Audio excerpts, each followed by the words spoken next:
je vous souhaite la bienvenue dans notre nouvelle émission intitulée Amusons-nous en faisant des mathématiques et qui vous sera présentée par votre animateur préféré, Monsieur Valéry. Wouh!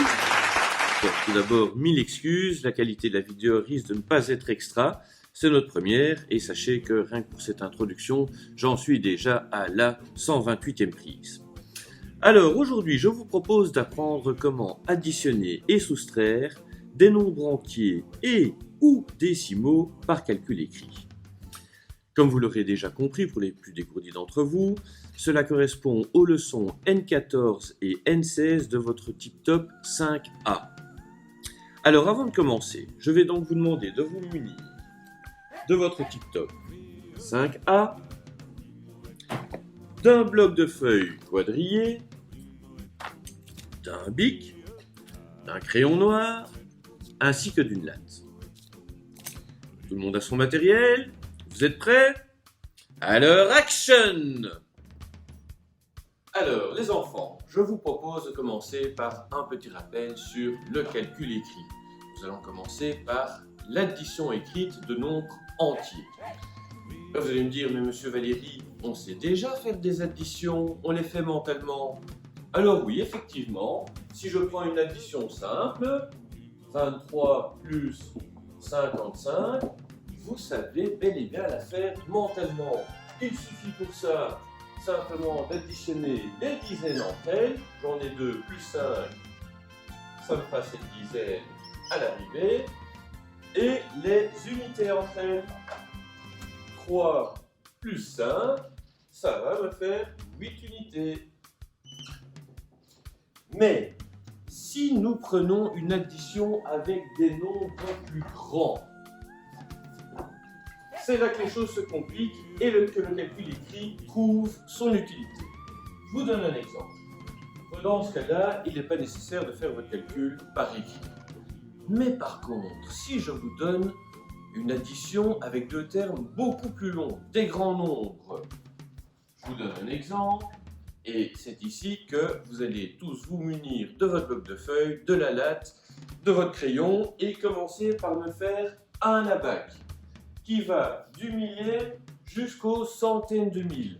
Alors attention, la partie décimale, on ne l'utilisera pas pour le moment, mais vous verrez qu'on l'utilisera par la suite, donc dessinez-la toujours dans votre abac. Tout d'abord, chose importante, je vous conseille de l'écrire un petit peu plus bas. Pourquoi ? Parce qu'ici au-dessus, on aura besoin d'un petit peu de place pour noter les reports.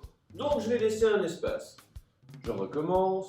627 828 plus 31 583. Alors, deux choses très importantes quand on fait de l'addition écrite de nombres entiers. La première, c'est qu'il faut veiller à ce que vos chiffres soient bien alignés. Raison pour laquelle, au début, vous allez vous servir de l'abac. En effet, vous l'avez compris déjà dans le calcul mental, le principe est le même dans le calcul écrit, on ne peut additionner entre elles que les unités, que les dizaines, que les centaines. On ne peut pas additionner des unités à des dizaines. Ce serait complètement incohérent, votre résultat serait faussé. Donc, première chose, on fait bien attention à additionner les unités entre elles. On additionne par rang. La deuxième chose, c'est qu'il faut toujours commencer par les unités précisément. Donc à l'inverse de la lecture, lors de laquelle on lit de gauche à droite, pour le calcul écrit, on commence par additionner les unités les plus petites entre elles. Ici, comme ce sont des nombres entiers, l'unité la plus petite est l'unité. Donc 8 plus 3, ça fait 11. Mais monsieur Valéry, on ne peut noter qu'un seul chiffre par rang. Effectivement, je ne peux pas noter deux chiffres dans mes unités, mais dans le nombre 11, on a bel et bien une unité et une dizaine. Donc, mon unité, je peux la garder dans la colonne des unités, et qu'est-ce que je fais de ma dizaine? Eh bien, je la reporte. On appelle ça un report. Ça veut dire que pour ne pas l'oublier, je vais l'inscrire en haut de ma colonne des dizaines. Je me retrouve donc avec une addition toute simple, 1 plus 2 plus 8, qui nous font 11. Rebelote, attention que cette fois-ci c'est 11 dizaines. Dans 11 dizaines, j'ai une dizaine et 10 dizaines qui représentent une centaine. Donc je vais rajouter une centaine au-dessus de ma colonne des centaines. Je me retrouve donc avec l'addition 1 plus 8, 9, plus 5, 14. Rebelote.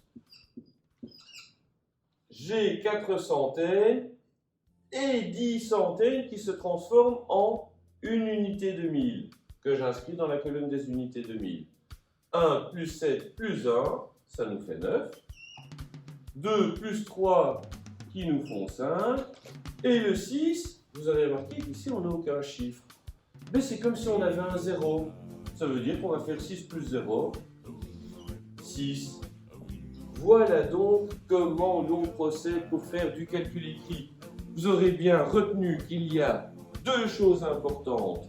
La première, on doit bien aligner les nombres pour additionner les unités correspondantes. On doit additionner les unités avec les unités, les dizaines avec les dizaines, les centaines avec les centaines, et ainsi de suite. La deuxième chose importante, c'est qu'on commence toujours par additionner le rang le plus petit. Donc, dans ce cas-ci, comme c'est un nombre entier, on commence par les unités. Et ensuite, on additionne les rangs qui se trouvent à chaque fois à la gauche. Voilà, pour le calcul écrit, l'addition écrite, c'est tout ce que vous avez à retenir. J'espère que vous avez compris. Alors, maintenant qu'on a fait notre petit rappel de l'addition écrite de nombres entiers, passons à la soustraction écrite. Même remarque que pour l'addition écrite, il y a bien des soustractions que vous savez faire mentalement. Si je prends 53 moins 21, ben, comme pour l'addition écrite, vous avez ce même réflexe de soustraire les dizaines entre elles, les unités entre elles. 5 moins 2, ça nous donne bien 3 dizaines. 3 moins 1, ça va nous donner 2 unités. Mais par contre, de nouveau, si on prend un plus grand nombre, deux plus grands nombres en l'occurrence, vous allez voir que c'est là que le calcul écrit se justifie. Prenons le nombre 35 629. 35 000. Pareil, on laisse bien un espace au-dessus parce que là, on va devoir noter les emprunts. Vous allez voir tout de suite ce que c'est qu'un emprunt. Donc, 35 629 moins, on n'oublie pas de toujours indiquer le signe de l'opération. J'ai oublié de vous le dire pour l'addition écrite. Sinon, vous risquez d'oublier durant votre opération, certains d'entre vous étant distraits, ce que vous deviez faire, additionner ou soustraire. Donc, on note bien le signe de l'opération, le moins 3717. De la même manière, vous mettez bien la barre en dessous qui équivaut au signe égal. Alors, chose sur laquelle je n'ai pas insisté par rapport à l'addition écrite, quand vous faites une addition écrite, vous pouvez inverser les deux termes. Si ça avait été une addition au lieu d'une soustraction, j'aurais pu faire 3717 plus 35 629, ça m'aurait donné exactement le même résultat. Par contre, pour la soustraction, vous ne devez pas vous tromper. Le premier terme de ma soustraction doit toujours se retrouver au-dessus. Le second terme, celui qu'on retranche, qu'on soustrait, se met bien évidemment en dessous. Ensuite, c'est le même principe que pour l'addition écrite. On procède par rang en commençant toujours par l'unité la plus petite. Je vais donc avoir comme première opération 9 moins 7. 2. Bravo les enfants. Ensuite, 2 moins 1. 1. Bravo Madame Leral. Ensuite, au niveau des centaines, là je me retrouve avec, comme calcul, 6 moins 7. Je suis coincé, vous allez me dire. Eh bien non, c'est à ce moment-là qu'intervient l'emprunt. Qu'est-ce que l'emprunt? Étant donné que je n'ai pas assez de centaines pour pouvoir enlever les centaines du second terme, je vais aller en chercher dans mes milliers. Je vais prendre un millier que je vais transformer en 10 centaines. Alors ce millier que je prends, comme j'en ai 5 au début, je dois bien noter que j'en ai retiré un, donc je barre mon 5 et j'inscris 4 à la place. Et le millier que j'ai pris, il va se transformer en 10 centaines. Donc je les rajoute au-dessus de ma colonne des centaines. Et je vais donc me retrouver avec comme nouveau calcul 16 moins 7. Ça tombe bien, c'est possible, ça fait 9.